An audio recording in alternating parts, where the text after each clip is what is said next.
কাঁচা লুচি মালটা পুরো বিষ মাসির গল্প মাকে বেচে। আমি তৃতীয়বার বিয়ে করেছি। হ্যাঁ, ওর সম্মতি এবার এই যে পেয়ে বললে- বেশ করেছি। আমার বেডরুমে আমি আছি, তার সাথে আমি শারীরিকভাবে মানসিকভাবে কাটাচ্ছি, ভালো কাটাচ্ছি, ব্যাস। তাই আমি বিয়ে করেছি। আমরা ইতিহাস থেকে জেনেছি যে বিধবা বিবাহ করে, কিন্তু বিধবাদের আর বিবাহ হয়ে উঠছে না, হচ্ছে ওরা ইয়ং মেয়েদের আর বৌদ্ধদের সাথে। হ্যালো ব্যাচেলার্স, কেমন আছো? আজকের টপিক হচ্ছে ওরা বিয়ে। একটা সময় ছিল যখন বিয়েকে মানুষ পবিত্র ভাবত, কিন্তু এখন লোকাল ট্রেন ভাবে একটা গেলে আর একটা আসবে।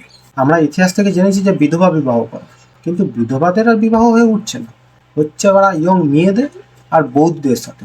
এক্সাম্পল দিচ্ছি তাড়াহুড়ো দিচ্ছে। কাঁচা লুচি মালটা পুরো বিষ মাসির গল্প মাকে বেচে। আমি তৃতীয়বার বিয়ে করেছি। হ্যাঁ, ওর সম্মতি এবার এই যে পেয়ে বললে- বেশ করেছি। আমার বেডরুমে আমি আছি, তার সাথে আমি শারীরিকভাবে মানসিকভাবে কাটাচ্ছি, ভালো কাটাচ্ছি, ব্যাস। তাই আমি বিয়ে করেছি। কারো ভাড়া পুণ্যি করার ইচ্ছা নেই, সব ভাড়া পাপের কামে ফেসেছে। এর থেকে বেশি আশা করি আর এক্সাম্পল তোমাদের লাগবে না। আগের বিয়ে আর এখনের বিয়ের মধ্যে একটাই তফাৎ আছে। আগে মানুষ একটা বিয়ে করে ভাবতো বউ বাচ্চাকে কি করে খাওয়াবে, আর এখন বউকে খাওয়ানোর তো অনেক টাকা আছে, কিন্তু একটা বউতে কারো সন্তুষ্টি হচ্ছে না। মোট কথা হলো মানে যার যত টাকা তার তত বউ। এসব বড়লোকের না হয় কথাটা আমি বাদই দিলাম। এবার আসছি কলিযুগের বিয়ে। আগে বিয়ের সিস্টেম ছিল পুরোদ মশাই মানে সম্বন্ধ আনবে, মেয়ের বাড়ি মানে ছেলের বাড়ি যাবে, ছেলের বাড়ি মেয়ের বাড়ি আসবে, পছন্দ হলে তারপর গিয়ে বিয়ে। কিন্তু যেদিন থেকে মানে পালিয়ে বিয়ে ট্রেনটা এলো না, বিয়ের মানে ষষ্ঠী পুজো করে দিল। বাবা নাকে সিঁদুর পড়ছে, বাবা গো এটা খুব খুশি। জানো? দেখছো বড়া, দুধের দাঁত ভাঙে কিন্তু দুধ খাওয়ার জন্য ছটফট করছে। খুব খুশি। আর আমাদের রূপসীকে দেখছো বড়া, পুতুল পুতুল খেলার বয়সে সিঁদুর দান খেলছে। শুভ বিবাহ মামা। শুভ কিছু নেই রে ভাই, শুভ কিছু নেই। তুই বড়া যেই টাইমে বিয়ে করেছিস এরপর অশুভই অশুভ হতে চলেছে তোর জীবনে। কি বলছিস তুই?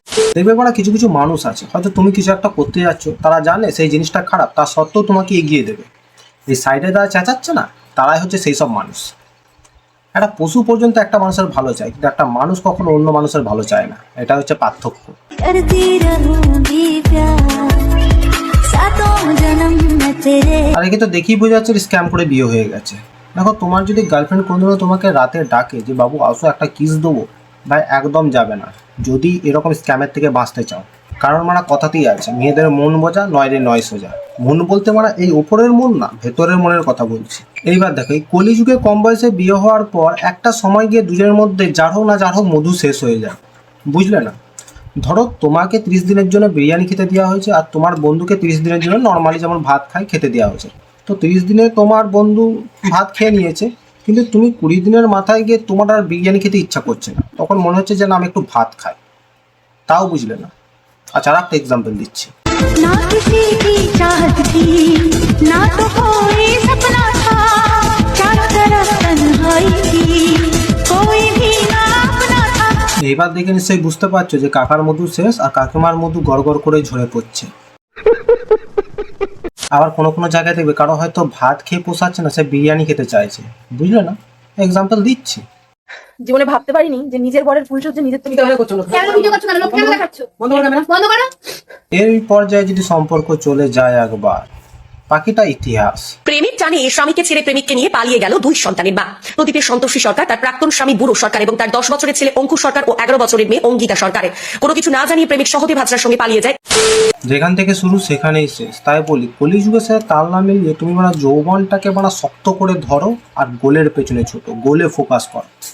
গোল আর হোলের মধ্যে পার্থক্য না বুঝলে এরকম স্ক্যাম হতে তোমার আর বেশি দেরি নেই। চলো আজকের মতো এইটুকুই, আবার দেখা হচ্ছে নতুন কোনো টপিক নিয়ে। তো আজকের মতো টাটা।